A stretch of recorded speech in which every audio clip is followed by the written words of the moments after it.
Mesdames et messieurs, bonsoir et bienvenue à cette émission de On s'en parle. Pas facile en santé. Mon invité chemine de nombreux dossiers et les mener à bon port n'est pas une mince tâche, mais elle y parvient, croyez-moi.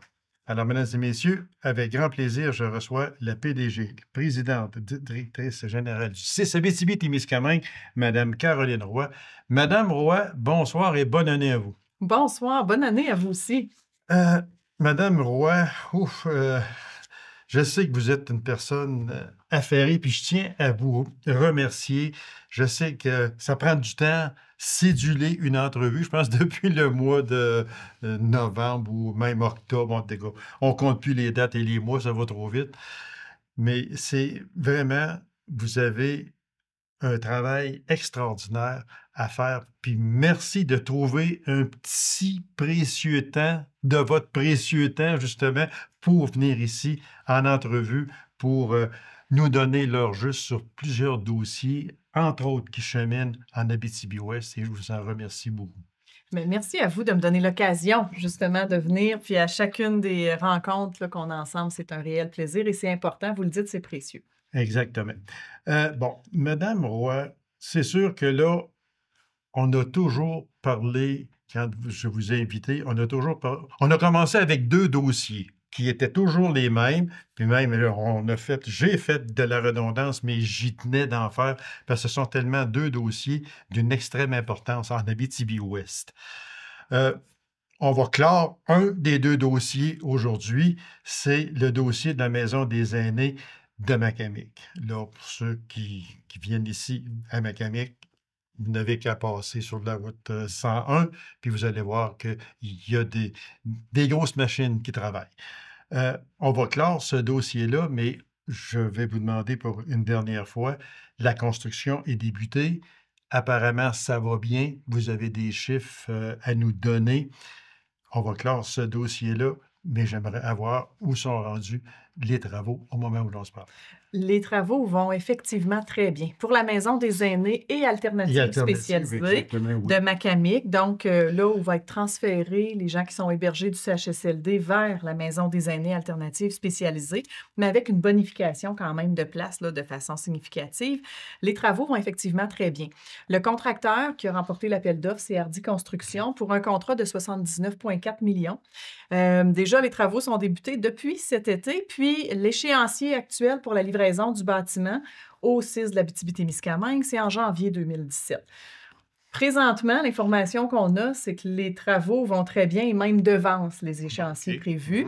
On voit actuellement, là, quand on se rapproche un peu plus du chantier, que les fondations de base là, de béton pour la première structure sont presque complétées et on devrait avoir d'ici le printemps complété complètement la structure de béton. Fait que oui, on voit de la grosse machinerie, grue également, directement là, sur le site de construction qui est tout à fait à côté du CHSLD actuel. Voilà. Exactement. Là, vous avez parlé de 79 millions et quelques poussières. J'ai toujours demandé, et Mme Blais également, je lui avais posé la question, puis je vous la pose aussi, parce qu'on parle de 127 à 128, mais disons 130 millions pour faire un chiffre rond. Vous nous arrivez avec 79 millions, mais c'est quoi la différence entre les deux? Parce que moi, quand j'ai vu ça, je lui ai dit, ah non, ils ont-tu coupé un étage? Ils ont-tu coupé des portes? Qu'est-ce qu'ils ont fait? Mais c'est pas ça. Pas du tout. C'est qu'en fait, dans le coût total d'un projet qui est considéré, c'est les coûts même de planification du projet. Donc, dès le départ, quand on commence à écrire le projet, à faire la planification des premiers plans, des premiers concepts qui sont revus souvent à maintes reprises, tous les honoraires professionnels qui sont payés pour les architectes, pour les différents concepts, pour l'ingénierie, donc les professionnels aussi qui sont embauchés.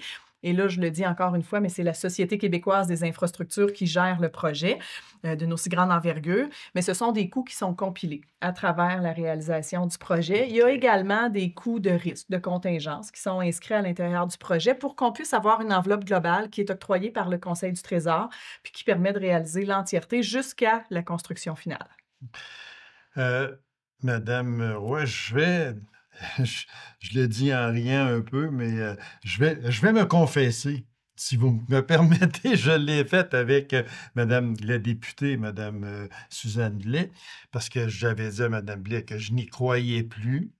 Je vous avais dit que j'étais sceptique, puis que j'y croirais quand je verrais des grosses machines arriver, puis surtout planter les premiers piliers. Alors, ils sont plus que plantés. Fait que je m'en confesse, je m'en excuse, mais je voulais quand même le faire parce que j'étais rendu, honnêtement, très, très, très pessimiste sur ce projet-là. Et vous en êtes une qui me dit, M. Lacasse, non, ça avance, je vous le dis, ça avance, ça avance. Bien, je vous dis, j'étais sceptique et je ne le suis plus. Et merci d'avoir suivi ce dossier-là pour nous autres, Mme Roy. Aussi, c'est un peu moins drôle. C'est sûr que quand je recevais Mme Blais, je vous ai reçu aussi, on donnait toujours, comme j'ai dit tantôt, 2 dossiers. Maison des aînés Macamic, Maison des aînés Palmarol. Maison des aînés de Macamic, il est là, on n'en parle plus, c'est parti, puis ça va très bien. Mais on ne délaissera pas Palmarol quand même, parce que c'est aussi un grand projet. Et puis, on va continuer à en parler puis à pousser ce dossier-là parce que Palmarol mérite une maison des aînés. Le dossier de Palmarol, il est rendu où? Mais le dossier de Palmarol, effectivement, là, n'a pas évolué depuis notre dernière rencontre, puis depuis les derniers mois. On se souvient qu'à la dernière rencontre, puis dans les dernières évolutions, c'était que le ministère et avec le Conseil du Trésor n'ont pas donné suite à l'appel d'offres qui avait été lancé pour faire la construction de la Maison des aînés de Palmarol. Maison des aînés de 24 places, essentiellement pour des aînés. Seulement la deuxième au Québec avec un modèle similaire là, qui avait été déployé en projet, avec un constat aussi similaire de très grands coûts pour un modèle d'hébergement de 24 places.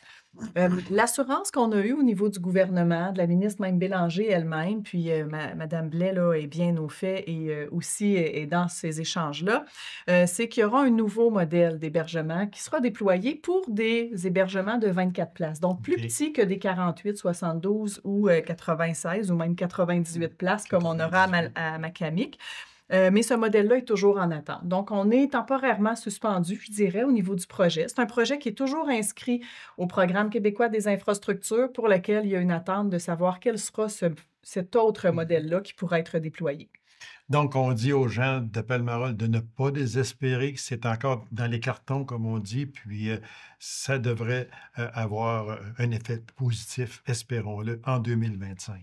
Mais nous, on continue de mentionner la priorité puis l'importance à accorder à ce projet-là pour la population d'Abitibi-Ouest puis de la région, en fait, là, parce que c'est vraiment des places importantes qu'on veut compter parmi nos places d'hébergement à offrir à la population. Puis, je voudrais juste ouvrir une parenthèse, si vous me permettez, Mme Roy, c'est qu'à Macamic, c'est resté le plan original de 98 chambres privées.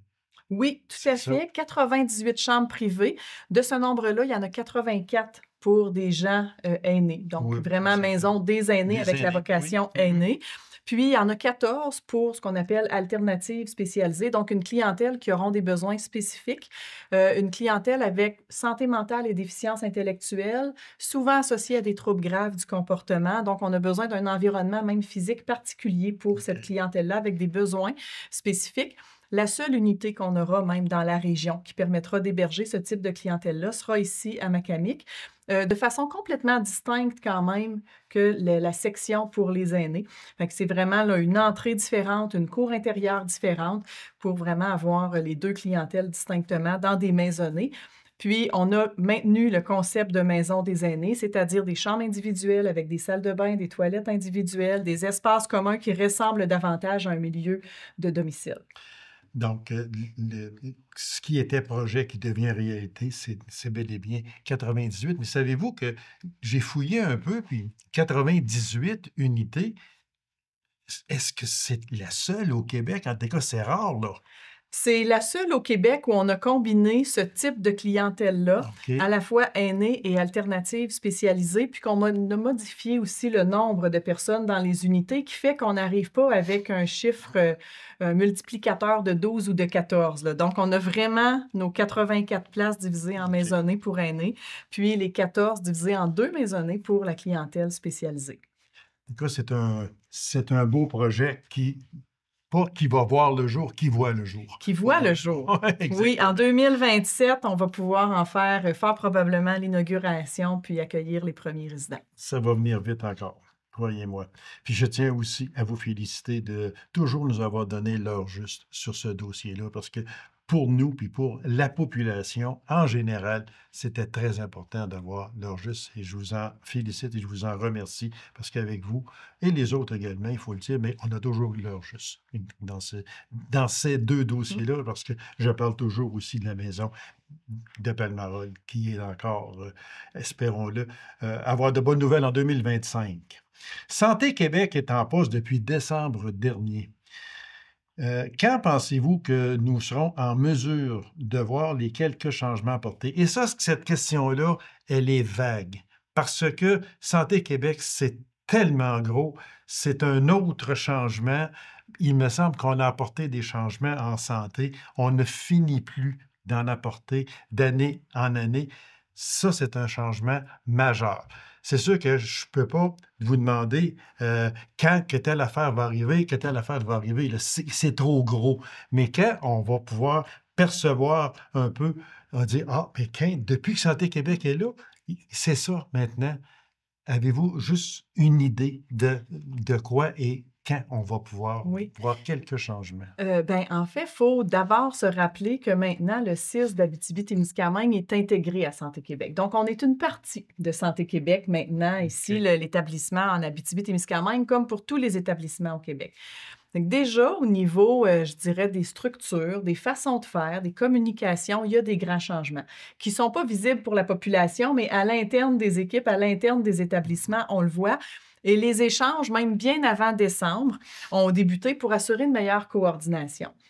La population est moins consciente de ces premiers changements-là, mais présentement, il y a déjà des modalités pour favoriser le fait que ce soit plus facile, par exemple, de transférer un patient de notre région vers un autre centre montréalais au Québec. Là, souvent, c'est les deux villes vers lesquelles on oriente les patients. Donc, déjà, il y a des changements qui sont vécus. Quand on veut se dire quels seront les changements que la population verra, il faut se rappeler les objectifs de création de Santé Québec ou les objectifs de la transformation du réseau. Puis ça, c'est le ministre Dubé qui nous avait apporté ce qu'il a appelé un plan santé en 2022. Il y avait 4 grands objectifs. Le premier, c'était d'améliorer l'accès aux soins. Fait que diminuer les délais d'attente, diminuer les temps d'attente, faciliter la façon d'avoir accès à un service. Le deuxième, c'est d'être plus à l'écoute de la population. Donc, s'assurer de prendre ce que la population nous dit comme étant important et prioritaire pour en faire une priorité dans le réseau. Il y avait la création de Santé Québec pour mieux coordonner le réseau, c'est ce qu'on nommait. Puis, il y avait une gestion de proximité. Donc, la gestion de proximité, ça veut dire s'assurer que dans les régions, comme en Abitibi-Témiscamingue, que ce soit le PDG puis les équipes de l'Abitibi-Témiscamingue qui peuvent prendre les décisions pour dire comment on fait les choses pour notre population. Je dirais en d'autres mots, éviter du mur à mur. Fait que ça, déjà, c'est amorcé. Puis, je pense que quand on va voir des résultats comme ça, d'amélioration de l'accès à certains services, de la diminution de temps d'attente, diminution de liste d'attente, que la population va dire hey, « je sens que je suis écoutée davantage, que ma satisfaction, mon insatisfaction est prise en compte », déjà, ce sera des changements. Puis, évidemment, ce qu'on attend, c'est la planification stratégique qui sera faite au sein de Santé Québec, qui va donner les grandes priorités. Et ce qu'on sait, c'est qu'au printemps, il devrait y avoir une première planification stratégique de Santé Québec qui va donner à toute la population l'information sur c'est quoi les grandes priorités, puis les premiers grands dossiers auxquels on va vouloir faire des grandes transformations. Vous vous êtes fait sûrement poser la question, puis je vous la pose. Qu'est-ce que vous répondez aux gens qui ont certainement lors d'assemblées, je parle de la population en général, dire « Ouais, mais qu'est-ce que ça va changer? » Nous autres, ce qu'on veut, c'est que si on est malade, on veut se faire soigner. On ne veut pas savoir comment, puis le pourquoi et tout. Je suis malade, je veux rentrer à l'hôpital, je veux voir un médecin, puis je veux être soigné, puis je veux guérir, puis je veux sortir. En gros, c'est ça. Qu'est-ce que vous dites à ces personnes-là? Bien, j'ai envie de dire 2 choses. OK. La première, souvent, les gens disent, quand on est rentré dans le réseau, là, bien, ça va bien, on est bien servi, ça va bien, on a les services qu'il faut. Puis en Abitibi-Témiscamingue, on entend même, bien, les gens sont humains, sont gentils, ils nous offrent des bons soins. Ce qu'ils nous disent, c'est le défi, c'est de rentrer. Et voilà. Donc, ça là, vous êtes tellement, là, c'est tellement ça. Là. Oui, exactement. Et c'est sur ça qu'on travaille. C'est sur ça qu'il faut travailler. À partir du moment où les gens ont un besoin, ont une préoccupation liée à leur santé, il faut s'assurer de leur donner une réponse, de leur donner une façon d'avoir accès. Puis, on le sait, on a commencé à développer ce type de service-là. Le guichet d'accès première ligne est un premier moyen. Les gens ont un numéro de téléphone en dedans de souvent 3 jours. Là, ils ont une réponse à leurs besoins. Ils peuvent rencontrer un médecin, rencontrer un pharmacien, un autre professionnel. Fait que ça, c'est une première réponse, mais il y en aura d'autres, des modalités comme ça pour faciliter l'accès, faciliter l'entrée aux services en santé, services sociaux. Puis, en fait, c'est ce que je voulais dire là, quand je vous disais une deuxième chose, c'est que déjà, on a quand même des modalités d'accès, puis on va tendre à améliorer. Un élément que j'ajouterais aussi, c'est qu'on le voit avec Santé Québec, puis dans la loi, ce qui est écrit, c'est le principe de subsidiarité. C'est un grand mot, mais ce que ça veut dire, c'est de s'assurer que la décision est prise le plus près possible du lieu de l'action où ça doit être pris. Donc, la grande volonté derrière ça, c'est de dire, les PDG, vous connaissez vos régions, vous connaissez votre population, vous connaissez ce qui fonctionne moins bien. On vous fait confiance, puis prenez les décisions sur les moyens d'y arriver pour votre population. Et ça, c'est très apprécié. Donc, la marge de manœuvre sur les moyens, puis ce qu'on va mettre en place ici en Abitibi-Témiscamingue, bien, on va le décider ici en Abitibi-Témiscamingue. Puis ça, c'est déjà là, très apprécié. Ça, c'est un gros plus, exactement. Parce que vous avez dit jamais aussi juste que ça, Mme Roy. On l'entend dire, puis même, je peux vous dire que j'ai été témoin, personnellement, c'est de mettre le pied dans la bâtisse, comme on dit. Parce qu'un coup que le pied est rentré, l'autre suit, puis on est très bien soigné chez nous, en Abitibi-Témiscamingue. Et ça, chapeau aux infirmiers, infirmières, à tout le personnel. On ne les nommera pas individuellement, c'est trop long, mais à tout le personnel, on est bien soigné, mais c'est pour mettre le premier pied dans la bâtisse, comme on dit. Mais un coup que c'est là, je suis 150% d'accord avec vous, puis je peux en témoigner. Fait que, et ce que vous dites, c'est vraiment vrai, comme on dit. Madame Biron, j'aime pas le mot Top Gun. Moi, j'ai des frissons à toutes les fois que j'entends ça, mais en tout cas, on va l'appeler de même pareil. Mais Madame Biron, la Top Gun de Québec Santé, elle a demandé, dès son arrivée en poste, des coupures de 1,5 milliard. Et non pas millions, on parle de milliards en santé pour le Québec. Qu'est-ce que ces coupures-là vont signifier pour nous autres ici en Abitibi-Témiscamingue? Parce que c'est certainement une demande qui a été faite, qui vient du ministère de la Santé. En tout cas, peut-être que je suis dans le champ, mais de toute façon, couper 1,5 milliard, c'est beaucoup. Est-ce qu'on va toucher aux bénéficiaires à ce moment-là? Pour nous autres, là, dans votre réseau, vous, là, vous êtes PDG, ça implique quoi pour nous autres? Bien, il faut comprendre qu'est-ce que ça veut dire, ce 1,5 milliard. Oui, c'est ça. Je sais que c'est un gros chiffre, mais on peut. Oui, on peut aller fouiller dedans, comme on dit. Oui, on peut l'expliquer, puis ensuite regarder comment on y arrive.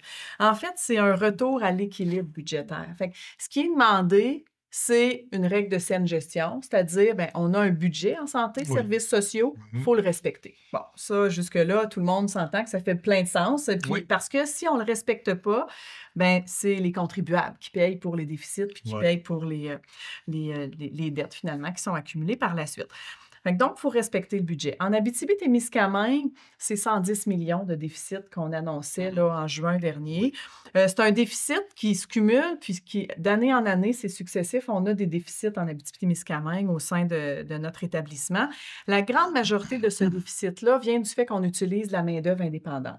Parce que chaque heure payée en main-d'œuvre indépendante, c'est entre 2 et 3 fois plus que la même heure payée pour notre personnel. Parce que le taux horaire est plus important, parce qu'on paye l'hébergement, les frais de subsistance, les déplacements.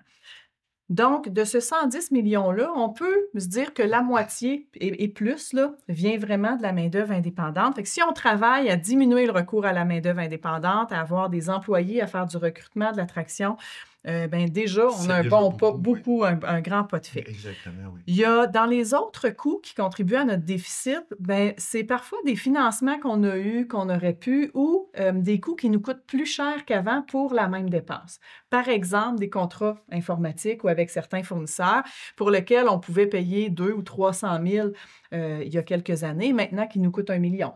Fait que c'est vraiment là, des coûts qui ont augmenté beaucoup. Donc oui, on a un effort à faire en Abitibi-Témiscamingue pour se ramener à l'équilibre budgétaire. Une grande partie des efforts qu'on fait actuellement, c'est les mêmes efforts qu'on faisait il y a quelques années puis qu'on poursuit, c'est-à-dire réduire le recours à la main-d'œuvre indépendante. Bonne nouvelle, ça va bien. On y arrive. On avait jusqu'à plus de 700 personnes en main-d'œuvre indépendante là, il y a 1 an et demi. Maintenant, on est à un peu plus de 300. Fait que ça diminue grandement. Fait que ça diminue notre déficit.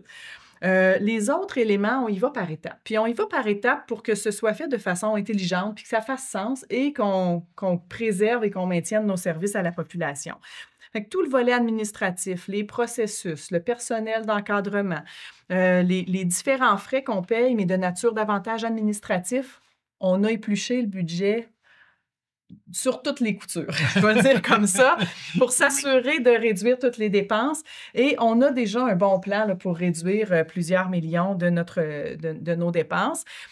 Puis oui, on a une réorganisation clinique qui doit être envisagée parce qu'on va devoir réfléchir à est-ce qu'on peut organiser différemment nos services dans la région, les maintenir dans la région comme on le souhaite, comme on le veut, mais que ce soit fait un peu différemment en visant un moindre coût ou une meilleure utilisation de chaque ressource. Parce qu'on doit s'assurer qu'à chaque fois qu'on utilise une heure d'infirmière, qu'on utilise une heure d'agente administrative, qu'elle est pleinement occupée en fonction de sa compétence. Puis ça, c'est l'exercice qui est en cours actuellement.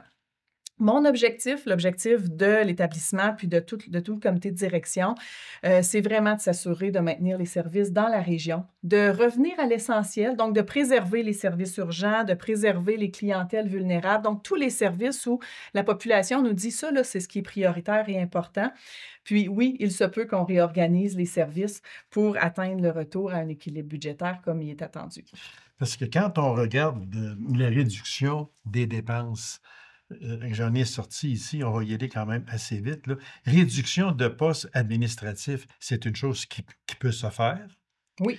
Réduction des heures de temps supplémentaires, ça, je ne sais pas, mais on ne les emploie pas pour rien. Ce temps supplémentaire-là, c'est parce qu'on a besoin pour les bénéficiaires. Fait avant de l'enlever complètement, c'est une chose à regarder. Diminution de l'achat de fournitures et de matériel, ça, je pense qu'on peut le faire. Je dis ça de même, là. Réduction des frais de déplacement, on peut le faire. Réorganisation des activités de coordination et d'encadrement. Aujourd'hui, avec tous les moyens que l'on a avec Internet et tout, c'est une chose qui peut se faire. Donc, ce sont des réductions qui peuvent se faire. Comme je dis, pas facilement, mais ça peut se faire. Oui, puis l'important à retenir, c'est quand Mme Biron dit aussi, revenons à l'essentiel, dans les dernières années, puis on peut reculer même plusieurs années, on a développé plusieurs services en santé, en services sociaux, au-delà de notre capacité de payer. On va dire ça comme ça. Donc, regardons tout ce qu'on offre, puis assurons-nous de revenir à ce qui est vraiment important, prioritaire.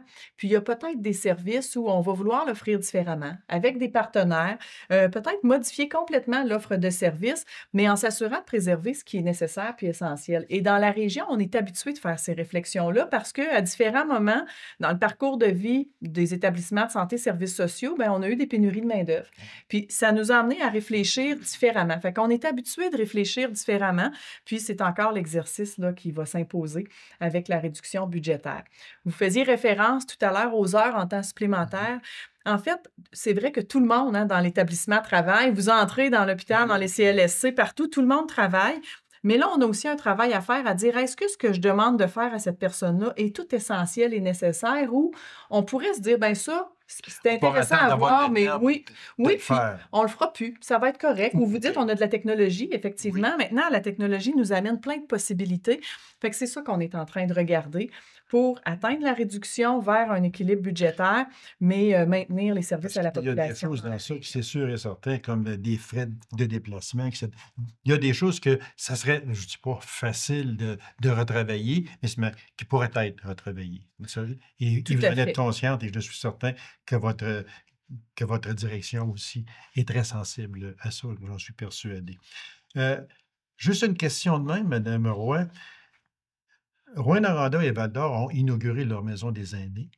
Fait que ça, là, si on regarde ça froidement, là, en Abitibi-Témiscamingue, Rouyn-Noranda, Val-d'Or, Macamic, qui est commencé, on espère que Palmarol, le dossier, va suivre également. On aurait 4 maisons des aînés. Oui. Oui, effectivement, à terme, si on inclut le projet de Palmarol, là, pour lequel la construction n'a pas débuté, oui, on aurait 4 maisons des aînés, 3 assurément sur le modèle de maison des aînés, donc avec toute la volonté de l'environnement physique qui est associé, puis une bonification significative de place. Hein. Présentement, c'est 48 résidents qui sont intégrés dans les 2 maisons des aînés, donc 24 à Val-d'Or, 24 à Rouyn-Noranda. Mais à terme, on a 2 maisons de 48 places, donc 96 nouvelles places. Là, c'est un ajout net. Là. Nous, on n'a pas fermé d'autres bâtisses ou d'autres établissements pour déplacer les gens. C'est réellement des ajouts de place pour la population. Ça veut dire qu'il y en a qui ont fait leur travail à ce moment-là. Il faut le dire. Tu sais, des fois, moi, je me dis, ben là, devrais-tu dire ça? Non, mais rendons à César ce qui appartient à César. C'est aussi simple que ça. Moi, c'est ce que je me dis. Il y a des gens qui ont fait leur boulot, qui ont fait leur travail, puis on en voit la récolte aujourd'hui. Ah, c'est vraiment plusieurs équipes qui sont derrière ces réalisations de projets-là, de leur planification jusqu'à la fin de la construction. C'est incroyable, tout le travail qui est fait par toutes ces équipes-là, parce qu'on y croit, parce qu'on a une vision pour notre région, et parce qu'on veut les meilleurs services. Les équipes volantes dans le domaine de la santé, ça, c'est une autre affaire, ça. La CAQ marche sur des charbons bien allumés, qu'on dirait, dans ce dossier-là.